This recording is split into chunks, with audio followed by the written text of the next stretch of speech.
Dunia ini bukan untuk tujuan, Pak. Bukan untuk menetap di dunia. Justru untuk membuktikan. Justru untuk memilih tingkat kita di surga. Insya Allah kita tidak ada yang mau pilih arah yang satu lagi kan? Tidak ada yang mau ke neraka. Maka Allah Azza wa Jalla berkata, Tabarakalladzi biyadihi al-mulku wa huwa ala kulli syai'in qadir, alladzi khalaqal mauta wal hayata liyabluwakum ayyukum ahsanu amala. Siapa yang lebih amalannya apa? Bagus. Siapa yang lebih amalannya banyak? Siapa yang memutuskan hal ini? Ini kita pribadi, Pak. Kita pribadi di dunia, ini tugas kita. Maka kata para ulama menjelaskan dalam surat Al-Waqi'ah bahwa bagian manusia hari kiamat dalam surat Al-Waqi'ah berapa? Dibagi 3. Bagian surga dibagi 2. Idza waqa'atil waqi'ah laysa liwaqa'atiha kadhibah khafidatun rafi'ah idza rujjatil ardu rajja wa bussatil jibalu bassa fakanat haba'an munbatha wa kuntum azwajan thalatha. Di surat Al-Waqi'ah ada detail. Biasanya 2 kan? Surga, neraka. Di sini ada berlebihan lagi, ada detail lagi.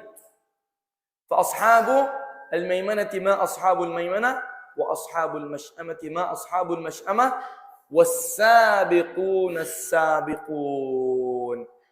Mulai dari as-sabiqun.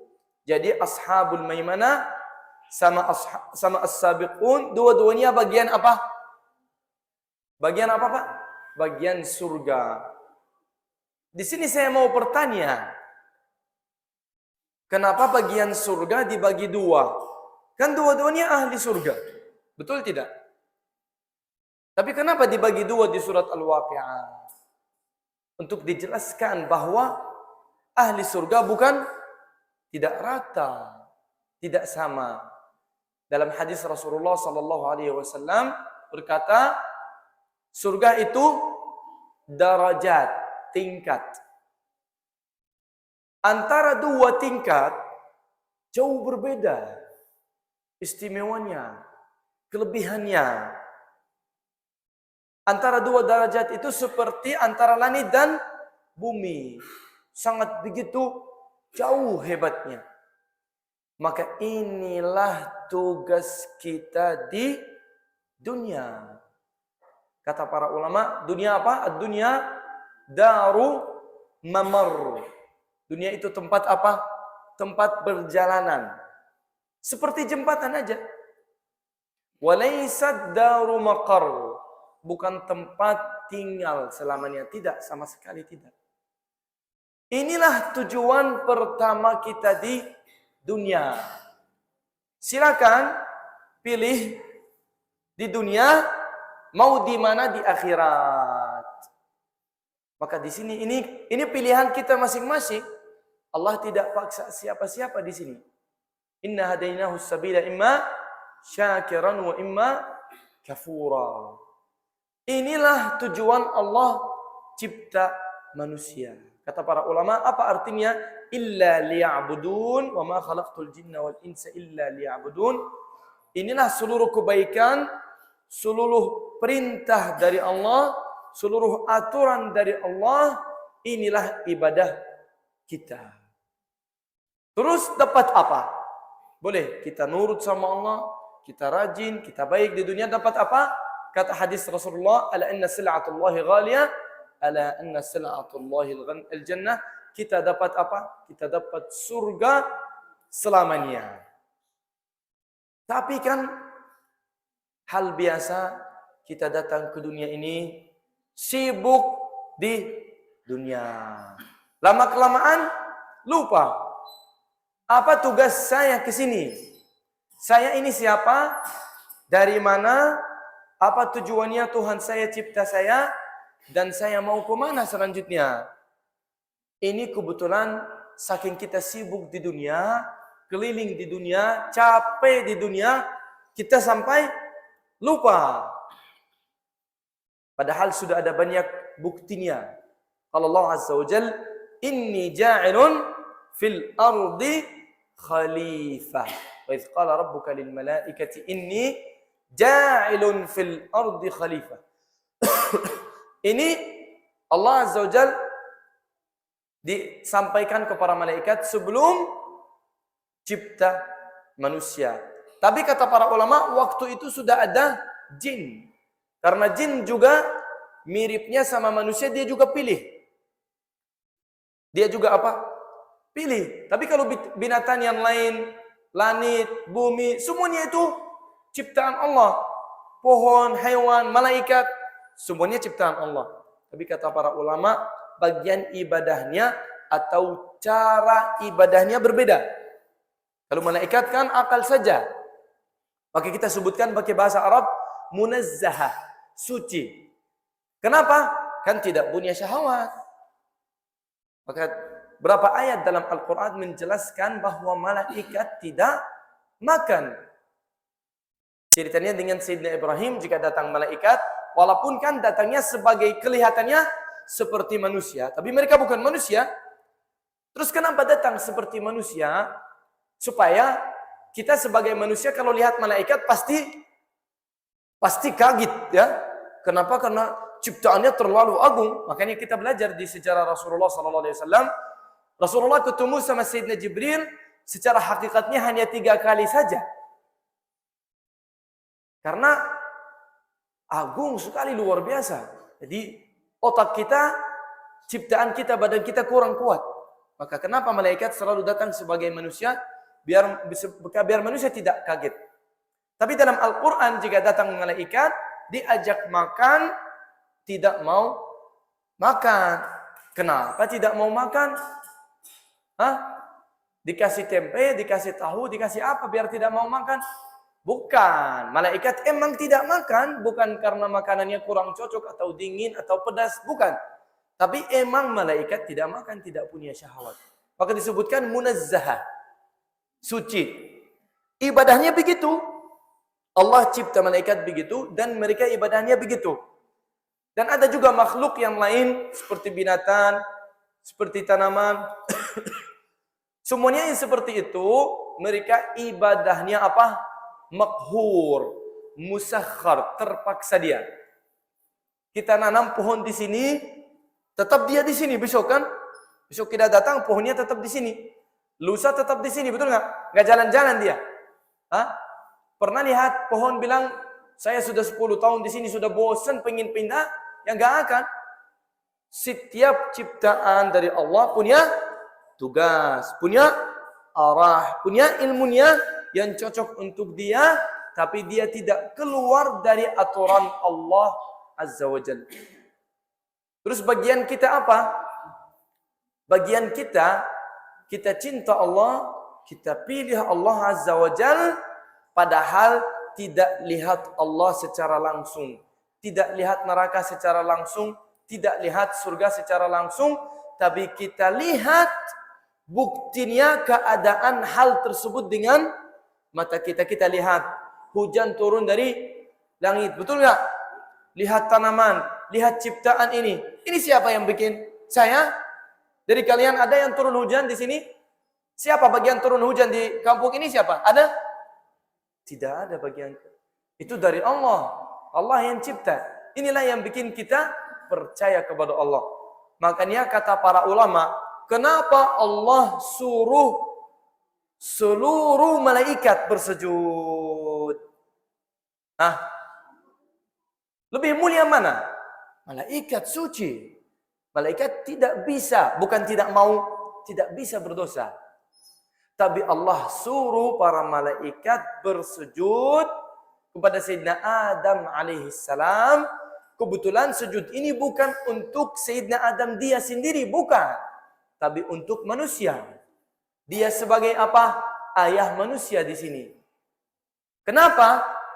Karena ciptaan ini mulia. Tapi tidak semua. Siapa yang bagian mulianya? yang percaya kepada Allah, untuk orang tersebut Allah cipta surga.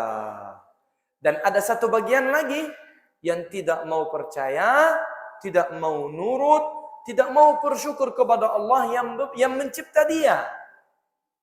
Orang kafir dicipta sama siapa? Sama Allah. Diberi rezeki sama siapa? Sama Allah. Semuanya dari Allah. Tapi dia tidak mau akui. Maka kalau kita belajar kata kufur itu, apa artinya kafir atau kufur itu? Dia menutup sesuatu hal yang ada. Sudah ada hal yang sudah ada, dia bilang tidak ada. Padahal sudah ada enggak?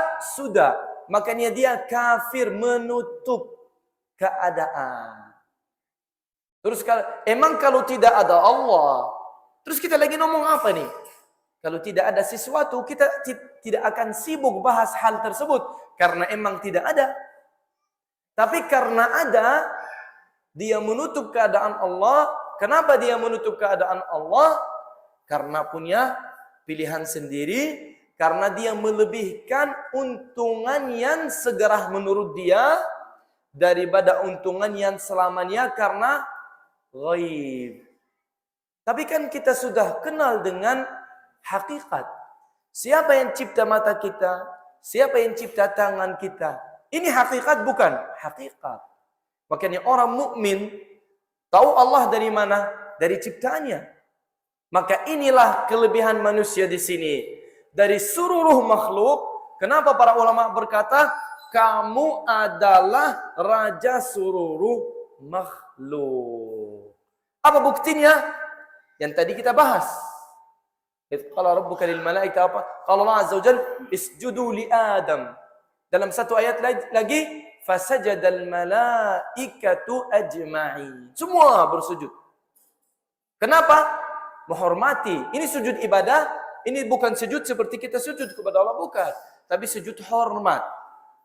Seperti kita cium tangan orang tua kita, itu menghormati. Kenapa malaikat menghormati sama manusia?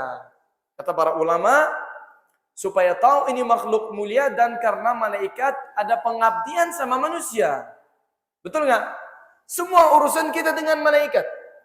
Ma yalfidhu min qawlin illa ladaihi raqibun atid. Kita kalau sudah beres salat, assalamualaikum, assalamualaikum, ini ke siapa? Ke malaikat. Banyak sekali tugas malaikat sama manusia. Maka supaya manusia menghormati dan tahu bahwa makhluk ini dengan batasannya, dengan sederhananya, tapi makhluk agung. Agungnya di mana sekali lagi? Dengan percayaannya kepada Allah Azza wa Jalla. Untuk orang tersebut Allah cipta surga. Terus kenapa kita turun ke dunia? Kita turun ke dunia seperti Allah bahas dalam Al-Quran, supaya memilih. Maka pilihan kita sesuai apa? Sesuai percayaan kita. Kenapa sekali lagi dalam surat Al-Waqi'ah dibagi 3? Ada ashabul yamin dan ada as-sabiqun. Dua-duanya ahli surga. Bedanya apa? Beda jauh, Pak. Sangat jauh, walaupun dua-duanya ahli surga.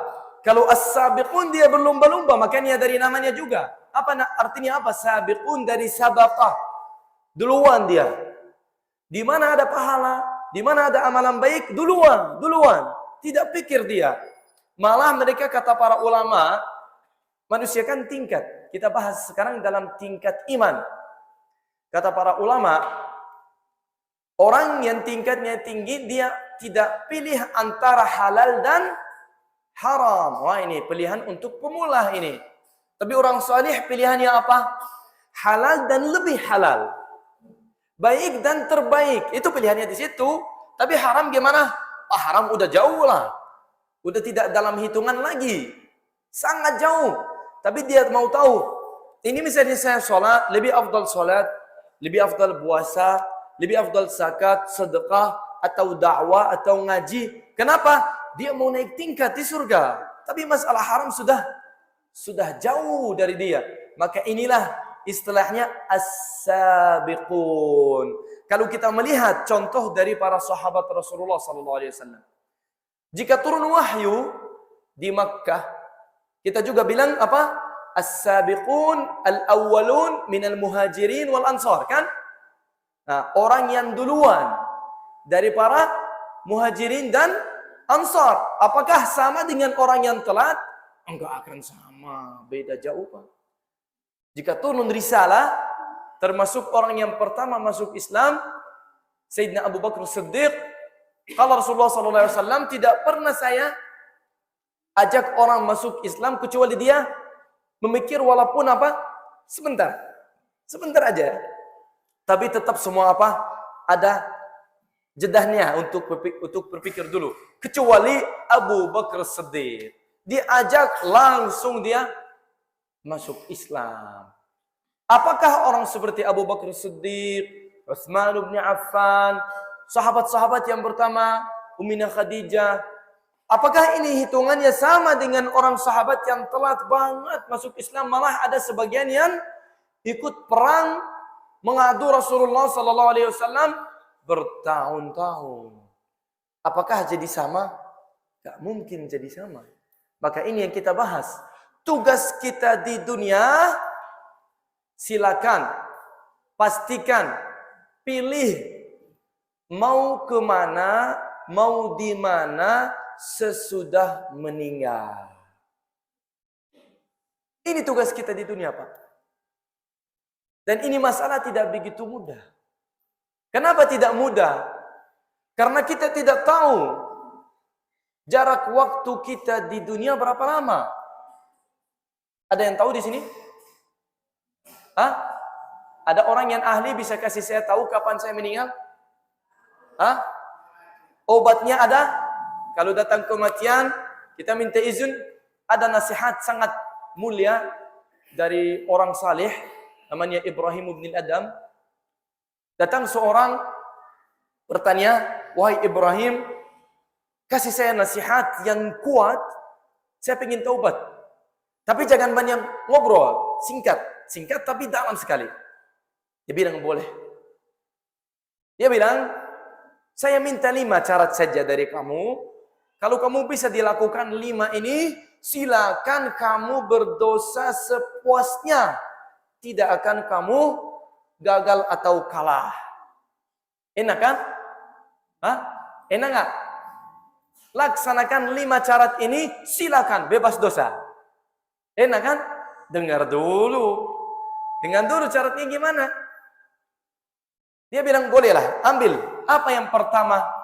Dia bilang yang pertama, kalau kamu mau berdosa, sembunyilah dari Allah. Jangan sampai kamu berdosa, Allah sedang melihat kamu. Jadi lucu sekali. Betul gak? Sembunyi. Kamu mau berdosa? Ya. Dengan yang ciptamu? Iya, betul. Sembunyi. Hah? Jangan sampai dia melihat. Betul gak? Dia bilang, cara sembunyinya di mana? Allah melihat kemana-mana dia lihat. Allah lihat apa yang dalam diri saya, padahal saya sendiri tidak bisa melihat. Maka dia menjawab, bukannya lah kamu malu, sedang kamu berdosa dan Allah sedang menonton kamu? Dia bilang boleh. Ini yang pertama. Ambil yang kedua. Dia bilang, yang kedua, kalau kamu mau berdosa, keluarlah dari bumi Allah. Cari tempat tinggal yang lain selain buminya. Bingung, malah nambah bingung, ini gimana nih? Terus tinggal di mana ya Ibrahim? Dia bilang, terserah cari sendiri. Dia bilang, enggak ada. Semuanya dicipta sama Allah, mau pindah kemana? Dia bilang, bukannya lah harus kamu malu. Dilihat sama Allah dan tinggal di buminya. Dan kamu masih tetap mau berdosa. Nah, kena ya? Kuat sekali ini. Boleh, ini yang kedua. Yang ketiga gimana? Dia bilang yang ketiga lebih mudah. Apa? Jika kamu mau berdosa, janganlah makan dari rizkinya Allah. Cari rezeki di tempat lain. Dari orang lain carinya. Kan mau berdosa kan? Coba kalau kita ambil contoh ini dengan anak kita. Anak kita melanggar kita, tidak mau nurut, padahal tinggal di bumi kita, dan sedang kita melihat dia, dan kita yang kasih nafkahnya. Oh, berani amat. Betul nggak? Kalau saya pribadi sebagai ayah langsung pergi cari rezeki jauh kalau nggak mau nurut, betul nggak? Kalau mau di sini, kata para ulama, siapa yang makan dari uang saya, dia harus nurut sama saya. Kalau nggak, ya udah cari uang sendiri. Ngapain? Saya infak. Kalau nggak mau nurut, saya yang cari uang, saya yang capek, malah kamu melanggar. Benar nggak? Ini contohnya. Maka dia berkata, terus saya dapat rezeki dari mana? Makan dari mana? Nggak ada rezeki dari selain Allah. Maka dia berkata, bukannya lah kamu harus malu. Allah selalu melihat kamu, tidak bisa kemana-mana, tidak bisa sembunyi. Dan sedang kamu tinggal di tempatnya di buminya. Dan Allah kasih memberikan rezeki kamu setiap hari. Dan kamu tetap masih mau berdosa kepadanya. Dia bilang boleh. Ini yang ketiga. Yang empat gimana? Dia bilang yang empat mudah sekali. Apa itu? Kalau kamu tetap masih mau berdosa kepada Allah, jika datang malaikat maut, janganlah mati. Dan minta izin dulu. Tenang dulu, saya mau taubat, mau salat dulu, 2 rakaat aja saya mau taubat, baru kamu cabut nyawa saya. Enak kan? Deal? Dia bilang, gimana bisa mungkin? Maut datang, kita tidak tahu. Kadang malah baru kita tahu di sana, di kuburan ya. Seperti orang yang celaka, dia tidak dapat kesempatan. Kalau orang yang pernah celaka, pasti dia tahu. Tiba-tiba mobil udah hancur. Dia malah apa lagi? Bingung sendiri. Ada apa tadi ya? Dia nggak sadar. Dalam waktu yang kurang dari 1 menit, banyak hal yang terjadi, dia tidak sanggup. Tidak sanggup paham apa yang terjadi. Tiba-tiba udah di akhirat. Kapan mau dapat waktu? Kapan mau minta izin? Gak ada waktu. Maka dia berkata, harusnya kamu malu. Tinggal di buminya. Makan dari rezekinya. Di mana-mana Allah melihat kamu. Dan jika datang kematian, kamu tidak bisa ngapa-ngapain. Harusnya malu berdosa kepada Allah. Boleh. Ambil yang kelima. Apa yang kelima? Dia bilang yang kelima itu yang paling mudah. Ini yang paling ringan. Apa itu? Kalau tetap kamu masih mau berdosa, jika datang hari kiamat, kamu ditangkap sama malaikat neraka, supaya dilemparin ke neraka, kamu jangan ikut. Kabur aja dan masuk surga. Bisa nggak? Gimana? Dia bilang gimana mungkin? Kan dalam Al-Quran ada sifat malaikat. Alaiha malaikatun ghilaz syidad la ya'sun Allah ma amarahum wa yaf'aluna ma yu'marun. Malaikat neraka itu besar sekali, keras, kuat, luar biasa. Kita mah ditangkap kayak ditangkap kucing aja. Mau kabur gimana? Kayak diambil semut aja. Mau kabur gimana? Dia bilang enggak mungkin, tidak bisa jadi. Gimana mau kabur dari malaikat? Kita dari manusia aja nggak bisa kabur, apalagi dari malaikat. Ya? Maka dia berkata, berarti kamu harus malu. Tinggal di buminya, makan dari rezekinya, dimanapun kamu berada Allah melihat kamu, tidak bisa. Walaupun menundurkan apa? Kematian, dan tidak bisa kabur dari neraka. Bagaimana mau berdosa? Dia bilang, cukup banget. Sudah saya taubat dari seluruhnya. Dan dia benar-benar taubat dan tidak melakukan dosa lagi. Maka kita belajar dari sini. Kita di dunia ini untuk ujian. Bukan untuk tujuan. Kalau Rasulullah SAW, ad-dunya mazra'atul akhirah. Dunia itu adalah apa? Kebunnya surga. Tanam di sini, panen di sana. Subhanallah di sini dapat pohon di sana. Karena kalau kita balikin, cobalah kita balikin. Mungkin ada orang yang bilang, wah ini omongan tidak benar. Tujuan kita di dunia hidup mati di dunia. Boleh. Saya mau bertanya. Bagian saya di dunia berapa tahun? Soalnya ada yang bagiannya di dunia cuma 20. Ada yang bagiannya 5 tahun. Betul nggak? Ada yang bagiannya 2 bulan. Ada yang belum turun dari kandungan ibunya sudah meninggal. Itu cara siapa itu? Zalim lah. Yang bikin aturan ini tidak benar. Kalau tujuan kita di dunia, minimal harus diratakan. Kenapa seorang dapat 2 tahun, seorang dapat 70, seorang dapat 100? Gak benar ini aturannya, betul gak? Tapi Allah sudah menjawab. Kita tidak ada tujuan di dunia. Malah kata para ulama, coba gimana lihat Allah sayang dengan kita, seorang muslim atau seorang manusia pun dia dapat kesempatan bebas sampai dia dewasa. Sampai usia dewasa tidak ada dosa. Sama sekali. Bebas, silakan main, ayo, silakan. Bebas. Tapi pahala gimana? Ditulis, dihitung. Jadi sampai usia dewasa, yang ditulis apa? Pahala doang. Enak kan? Bekalan cukup bagus gak? Cukup bagus, bekalan cukup banyak seharusnya.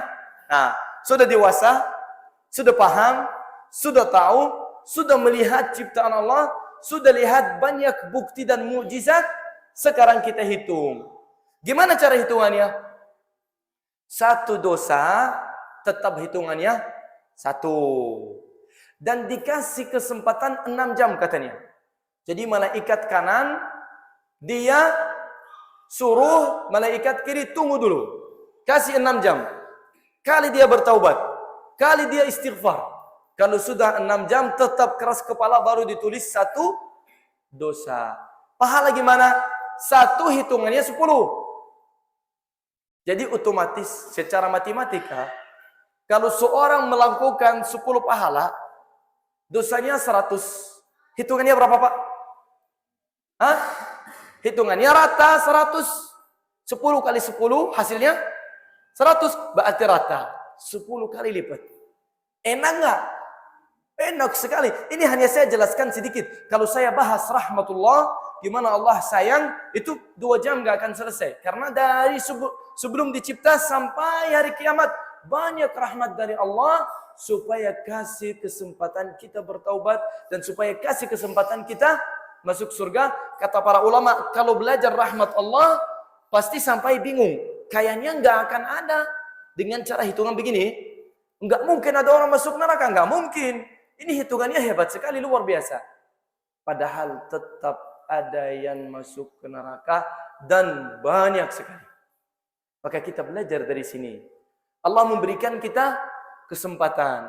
Allah kirim para nabi dan rasul. Siapa itu nabi dan rasul? Itu adalah orang pilihan Allah.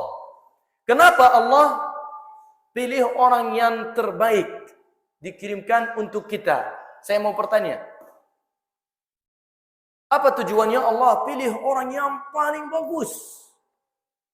Itulah yang dikirimkan untuk kita. Berarti Allah sayang enggak sama kita? Sayang banget. Kalau kita melihat kehidupan orang yang terbaik di mata Allah, gimana hidupan mereka, jadi banyak ujiannya, jadi banyak contohnya, supaya kita belajar.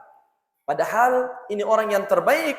Harus semua Nabi dan Rasul itu hidupnya ringan, jadi raja, jadi seperti Sayyidina Sulaiman lah. Kan katanya orang yang terbaik di mata Allah. Padahal tidak. Hidupannya sulit, banyak ujian, banyak masalah. Padahal ini orang yang paling disayangi sama Allah Azza wa Jal, supaya jadi ilmu untuk kita. Supaya jadi contoh untuk kita, supaya jadi hikmah bahwa dunia ini Pak adalah ujian, tapi bukan tujuan. Sayyidina Rasulullah sallallahu alaihi wasallam, gimana cara hidupnya, gimana tempatnya, gimana rumahnya, gimana hartanya? Sangat sederhana. Malah masjid ini bisa dikatakan lebih jauh sempurna dari masjid Rasulullah waktu Rasulullah masih hidup. Sangat jauh sempurna, bukan sempurna lagi. Jadi tidak ada bandingan. Tanahnya masih, dasarnya masih tanah, Pak. Gak ada keramik, gak ada apa-apa. Gak ada pintu yang canggih seperti itu. Isinya apa?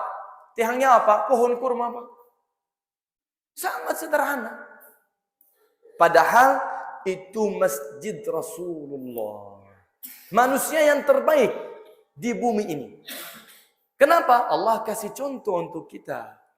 Jangan melihat kondisinya orang soleh ataupun nabi dan rasul di dunia. Jangan salah pilih, salah paham. Tapi lihat mereka di mata Allah. Lihat mereka di akhiratnya gimana. Maka Taurat berkata, "Kam min majhulin fil ard ma'rufin fis sama atau masyhurin fis sama." Ada berapa orang yang di bumi sama sekali tidak ada hitungannya, tidak ada harganya, tidak terkenal sama sekali. Tapi di langit gimana? Oh, di langit luar biasa, hebat sekali. Padahal di mata manusia atau istilahnya di pasar manusia tidak ada harganya. Tidak punya apapun. Tapi orang saleh, Pak. Banyak enggak? Banyak. Dan banyak sebaliknya. Orang hebat di dunia, orang terkenal di dunia, orang kaya semacamnya di dunia. Tapi di atas di antara malaikat dimurkai sama para malaikat. Di akhirat gimana kondisinya? Fi asfalis safilin. Di bawah banget nilainya. Maka surat Al-Waqi'ah menjelaskan apa? Khafidatun rafi'ah. Idza waqa'atil waqi'ah laisa liwaq'atiha kadhibah khafidatun rafi'ah. Apa artinya khafidatun rafi'ah? Orang dulunya di dunia hebat, tinggi sekali. Di akhirat gimana kabarnya? Jadi rendah sekali. Dalam hadis Rasulullah SAW, orang sombong hari kiamat gimana contohnya? Seperti semut. Kecil sekali. Diinjek sama manusia. Kenapa? Soalnya dulunya sombong di dunia. Maka terasalah hasil sombongnya di akhirat. Khafidatun rafi'ah. Orang dulunya miskin, tapi orang mulia, orang baik. Kita lihat di akhirat cahayanya, hebatnya luar biasa. Seperti itu. Khafidatun rafi'ah. Apa yang menentukan tingkat kita di akhirat, tingkat kita di surga? Itulah masih di tangan kita, Pak. Makanya tadi kita kenapa mulai bersyukur kepada Allah? Karena masih memberi kesempatan. Kita masih boleh ingat. Kita masih boleh beribadah. Kita masih boleh bertaubat. Masih ada kesempatan. Berkas kita belum ditarik. Maka harus kita bersyukur kepada Allah. Maka gimana kondisi orang yang nyasar? Gimana kondisi orang yang lupa? Allah menjelaskan dalam Al-Quran. Mathalul ladzina kafaru bi rabbihim a'maluhum kasarab. Betul? Ada ayat satu lagi. A'maluhum karamat. Orang yang tidak percaya kepada Allah, walaupun beramal saleh, apalagi yang tidak beramal saleh itu luar biasa. Tapi orang kafir, padahal amalannya apa? Saleh, amalannya baik. Dia bangunin rumah sakit, dia kasih nafkah ke orang yatim, ke anak miskin, luar biasa dia. Tapi kesalahannya apa? Tidak percaya kepada Allah. Datang hari kiamat, amalannya sama sekali tidak dihitung sama Allah. Kenapa? Kata para ulama, nomor satu, apa aja yang orang kafir melakukan secara baik dilunas di dunia. Emang dia harapannya begitu? Kita kan bahas orang kafir berarti tidak percaya kepada Allah, berarti tidak percaya dengan surga dan neraka, betul ya? Terus dia mau apa di akhirat? Sedangkan dia tidak percaya bahwa ada akhirat. Maka tujuannya di dunia, dia juga pahalanya dibalas di dunia. Maka ini musibahnya di situ. Kita Pak tidak bahas dunia. Kita bahas sesudah meninggal. Kenapa kita bahas sesudah meninggal?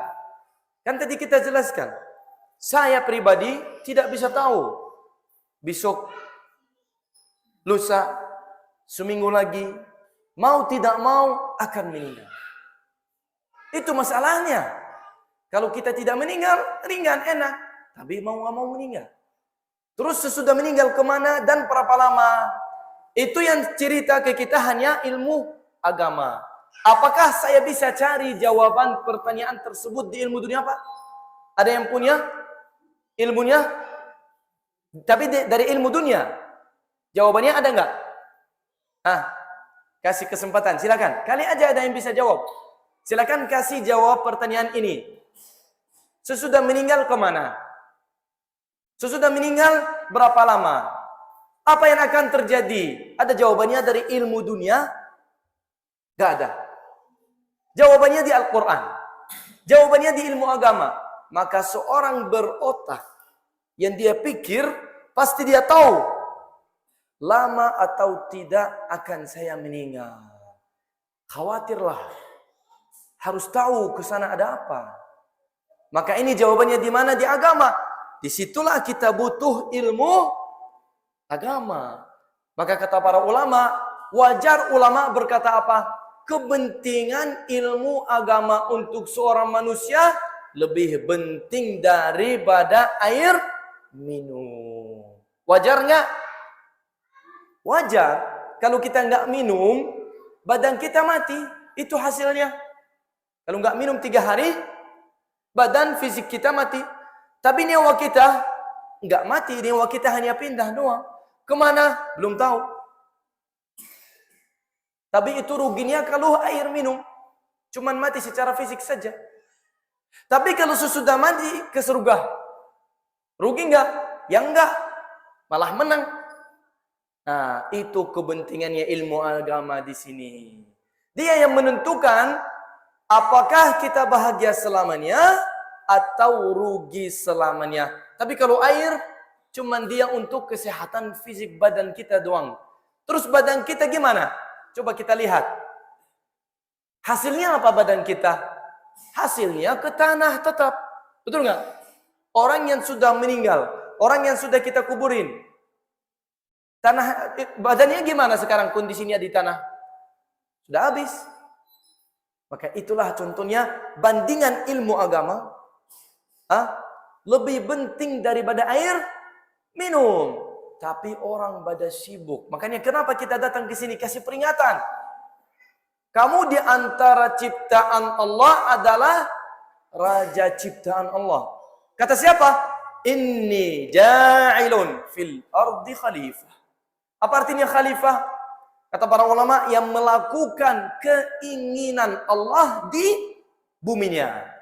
Jadi Allah di langit, saya di sini. Saya di kampung saya, di rumah saya, di tempat saya melakukan keinginan Allah. Apakah sudah terasa bahwa khalifahnya? Ini yang kita kasih peringatan. Karena kan lama-lama nggak belajar ilmu agama, ya wajar di sini banyak pusing, betul nggak, Pak? Soalnya kalau dunia itu pusingnya luar biasa nih. Maka hadis Qudusi menjelaskan, orang yang percaya kepada Allah 24 jam hanya cari ridho Allah. Itu ringan, bahagia, enak, mudah. Tapi orang yang pengabdi dengan dunia gimana? Keliling terus, keliling. Dan tidak dapat apa-apa. Ujungnya tempat neraka. Kalau dia dapat enak. Kita kan melihat. Banyak orang kafir sangat kaya. Tapi bunuh diri. Pusing kan? Orang kaya bukan kaya biasa, Pak. Kaya itu istilahnya di atas 50 M. Banyak di Sweden ada di berita, banyak, bukan sedikit. Dan masih setiap hari ada. Kaya benar. Gimana bisa dia bunuh diri? Kan udah pusing, udah nggak kuat hidup.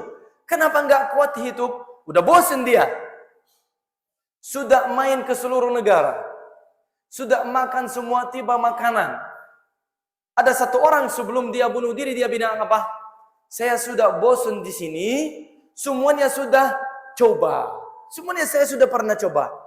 Ada satu lagi yang belum saya coba. Dan harus segera saya coba karena udah bosan. Apa itu yang belum dia coba? Kematian. Lucu kan? Kalau dia tahu dia dari sini meninggal langsung ke neraka, nggak akan mau. Karena di sini gagal dia. Tidak paham. Tidak tahu. Maka Rasulullah SAW berkata apa? Ta'isa abdud dirham. Ta'isa itu dalam bahasa Arab sangat tersiksa.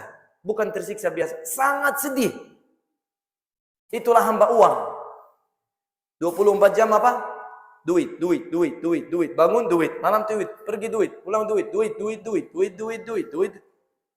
Ya wajar lama-kelamaan prosesornya kepalanya panas. Betul nggak?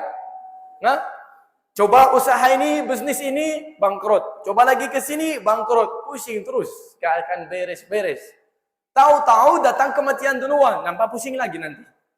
Hah? Nah, gimana makanya kita orang salih, orang ulama berkata, gimana caranya supaya cinta dunia? Terbalik sama kita kan? Kalau kita bilang gimana supaya kita cuek dunia? Ya karena kita tidak melihat di sana. Bandingan kita sangat salah, ilmu kita masih sedikit. Tapi kalau ulama berkata apa? Gimana supaya saya bisa cinta dunia, sedangkan nomor satu dunia tidak ada jaminan. Tidak ada jaminan bahagia atau tidak. Waktunya juga tidak ada jaminan. Nah, adzan dulu? Udah waktu adzan?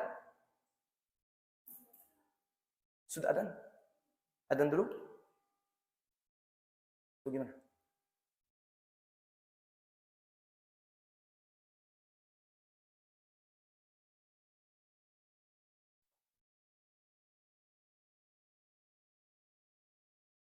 Hah? Boleh. Enggak adzan dulu. Tidak lama pulang juga.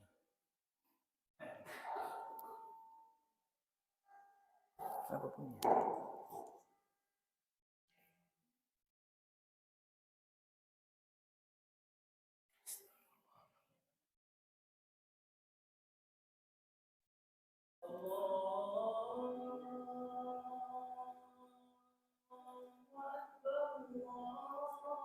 Ini jawab 10 menit.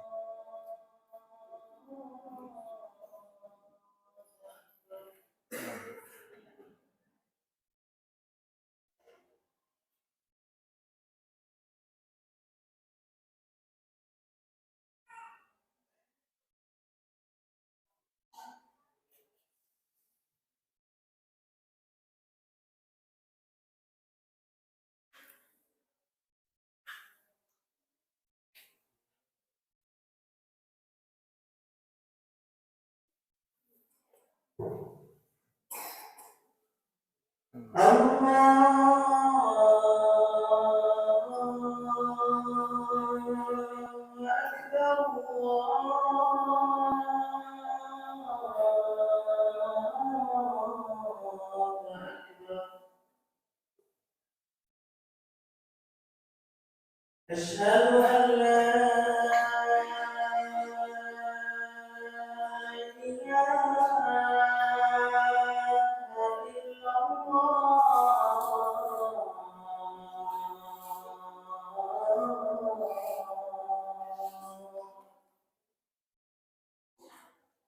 أشهد أن لا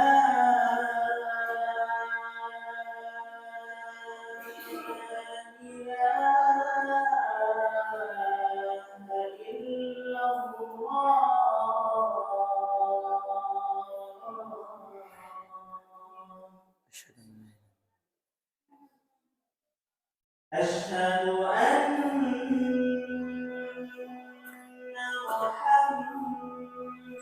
محمدا رسول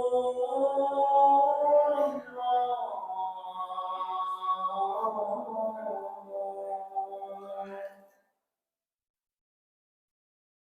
أشهد أن محمدا رسول الله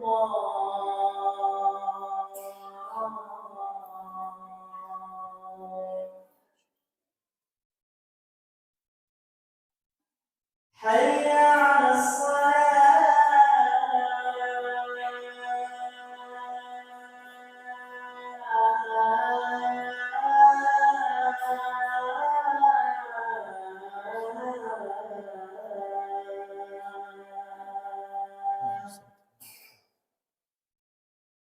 حي على الصلاة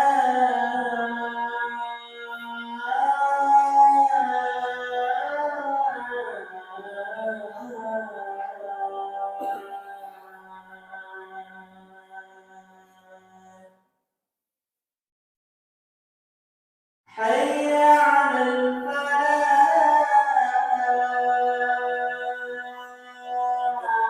Sholat aja. Habis ini sholat dulu. Sekarang sholat dulu.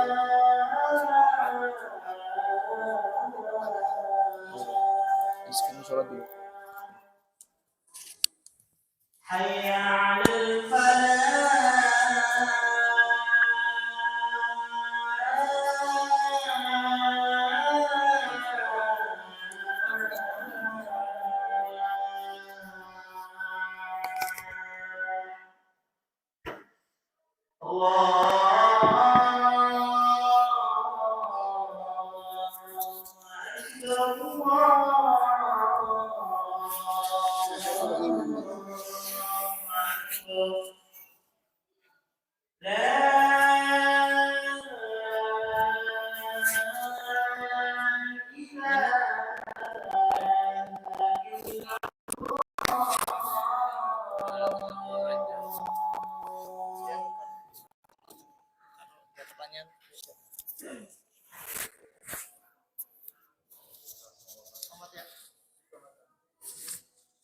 Allah